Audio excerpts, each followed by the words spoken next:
বর্তমানে যে ঢাকার ঘাট, এটা বাংলাদেশের একটা ভালো একটা কেন্দ্র। এখন এই বিষয়ে যে আমাদের যেই বর্তমানের সংসদ সদস্য, আমাদের মন্ত্রী সাহেব, আপনাদেরকে একটা দায়িত্ব দেওয়া হয়েছে।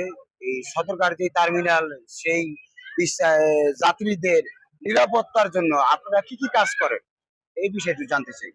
ধন্যবাদ আপনাকে। আপনি দেখতে পাচ্ছেন যে প্রতি বছরের না এবারও গত ৩-৪ দিন থেকে ১৬ তারিখ থেকে বিশেষ করে ঈদ উদযাপন করার জন্য গর্ভখ যাত্রীর চাপ বেড়ে গেছে সদরঘাটে।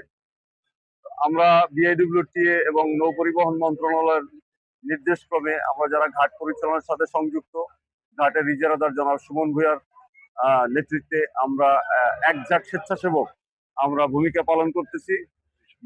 প্রায় ২ শতাধিকের অধিক আমরা স্বেচ্ছাসেবক পুরো ঘাট এলাকাতে, শুধু টার্মিনালেই নয়, আপনার টার্মিনালের বাহিরে রাস্তার যানজটকে মুক্ত রাখার জন্য আমরা ভূমিকা রাখছি। যাত্রীরা যেন, দক্ষিণ অঞ্চলের মানুষ যেন নির্বিঘ্নে তারা ঈদ উদযাপন করার জন্য তাদের স্বস্ব গ্রামে যেতে পারে, এর জন্য কার্যকর পদক্ষেপ আমরা নিচ্ছি। আপনারা জানেন হকার একটা অনেক বড় একটা সমস্যা আমাদের এই টার্মিনালে। তো আমরা সর্বোচ্চটা দিয়ে হকার মুক্ত করার জন্য সর্বোচ্চ চেষ্টা চালিয়ে যাচ্ছি। আপনারা দেখছেন আজকে কিন্তু একদম আমরা জিরো টলারেন্স, যে কোনো রূপ যেন কোনো রকম হকার এবং ফুটপাত যারা ব্যবসা করে ওনারা আজকে ঈদ পর্যন্ত তারা ঘাটে তারা এই ব্যবসাটা করতে পারবে না, কারণ তাতে যাত্রীদের অসুবিধা হয়। যাত্রীদের যে বসার যে জায়গাটা, টার্মিনাল আইসা লঞ্চের জন্য অপেক্ষা করার জন্য যে জায়গাটা, এটা হকাররা যখন দখল করে রাখে তখন যাত্রীদের অনেক সমস্যা হয়। আমরা হকারদেরকে বলে দিয়েছি, তোমরা আগামী ৩-৪ দিন অন্তত এই টার্মিনালে কোনো রকমের গ্যাদারিং সৃষ্টি করতে পারবো না। আমাদের ঘাটের ইজারাদার জনাব সুমন ভূঁইয়া এই ব্যাপারে সার্বিকভাবে আমাদেরকে নির্দেশনা দিচ্ছেন, তার নির্দেশ মোতাবেক আমরা আমাদের কার্যক্রম চালিয়ে যাচ্ছি। ধন্যবাদ। আপনি আর একটা জিনিস জানতে চাই যে ঈদ উপলক্ষে কি আপনাদের এই কার্যক্রমটা কি চলমান না সর্বক্ষণ? আপনি জানেন যে পদ্মা সেতু হওয়ার পরে সদরঘাটের যে এক সময় দৈনন্দিন যে যাত্রীদের একটা চাপ ছিল, এটা কিন্তু এখন আর নেই। কিন্তু এই ঈদ এবং কোরবানি, এই দুটো উৎসবকে কেন্দ্র করে আপনার এই নৌবন্দরে প্রচুর যাত্রীর একটা চাপ হয়। তখন এই 10 দিন, মানে ঈদের আগে 5 দিন, ঈদের পরে 5 দিন, এই সময়টা খুব গুরুত্বপূর্ণ একটা সময়।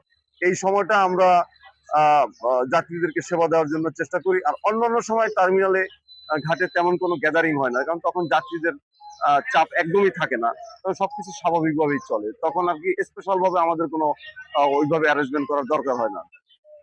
ঠিক আছে, আপনাকে এখন পর্যন্ত বক্তব্য দেওয়ার জন্য অনেক ধন্যবাদ রইল। আপনাদের কাজ, যে কর্ম, যে মন্ত্রী মহোদয়ের নির্দেশ আদেশে আপনাদের যে দায়িত্ব, এই দায়িত্বটা আপনারা সুন্দরভাবে যে করতে আসেন, এই জন্য আমাদের দৈনিক শতবাণীর পক্ষ থেকে ধন্যবাদ। ধন্যবাদ আপনাকে। ধরে নে শালা বুদ্ধি ধরে নে।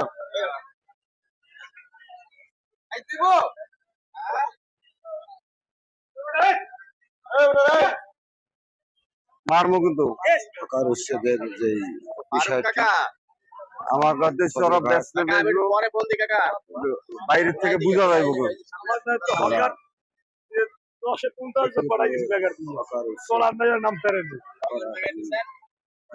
হকার হকার লঞ্চের মধ্যে যাবে সব সব ব্যস্ত ব্যস্ত যাইব, কোনো সমস্যা ব্যস্ত ব্যস্ত যাইব। চিন্তাই না হয় যে হকার ভাই ধারণ না, আজকে এই ইয়ে করছে তো, সদরঘাট নির্দেশ দিছে না ব্যক্তিগতভাবে মালিক কিলো ভাই, সারেন না কেন?